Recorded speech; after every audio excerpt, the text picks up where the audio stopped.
Hey, Poe Nutrition Team, hope you're having a great day today. This week, as you know, we've been talking about the third critical element that makes up an ideal team player, according to Patrick Lencioni, and that is being smart. Humble, hungry, and smart. And again, it's not the IQ smart, it's the EQ smart. It's being people smart.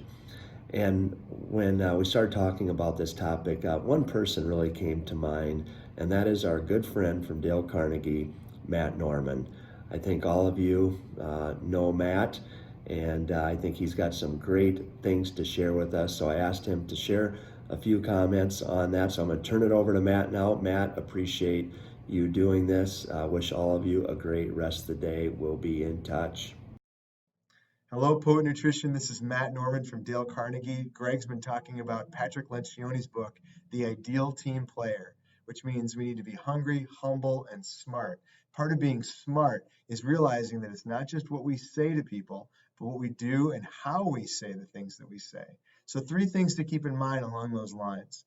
Number one, let's stay focused on the big picture when we're talking with our customers and colleagues. When John F. Kennedy visited NASA in the early 1960s, he approached a janitor and asked, "What's your job here at NASA?" And that janitor said, "Mr. President, my job is to put a man on the moon." That janitor knew that he was working for something bigger, telling a bigger story than just cleaning floors. Likewise, we can do the same thing in all of our customer conversations and conversations with colleagues. Let's remind people what's at stake in the bigger picture. The second thing that we can do is energize our communication with enthusiasm. The word enthusiasm comes from the root Greek words entheos, which means the spirit within.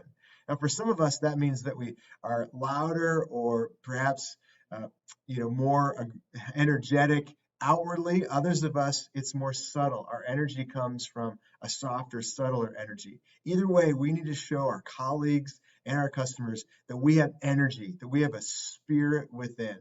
The third thing for us to remember in being people smart is that every human being is constantly scanning their environment, looking for any threat to their survival. We're trying to identify, are you a friend or are you a foe? The amygdala, which sits just above our spinal cord, is constantly monitoring our environment. If it senses any threat to our survival, it's going to send us into fight, flight, or freeze response. So being people smart means that we're aware that people are constantly looking at us to determine whether we are friend or foe, whether they need to flight, fight, or freeze.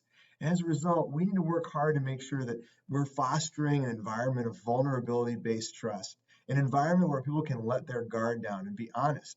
Part of that is about modeling vulnerability, being transparent with others as appropriate. It's also about not judging or interrupting people, but just creating a warm environment, smiling, not talking over people, listening, and being empathetic. When we do those things, we will be more people smart. As a reminder, let's align our language to the big picture, like the janitor at NASA. Let's remember that enthusiasm is the spirit within. And finally, let's create vulnerability based trust in an environment of psychological safety. Thanks, Poet Nutrition.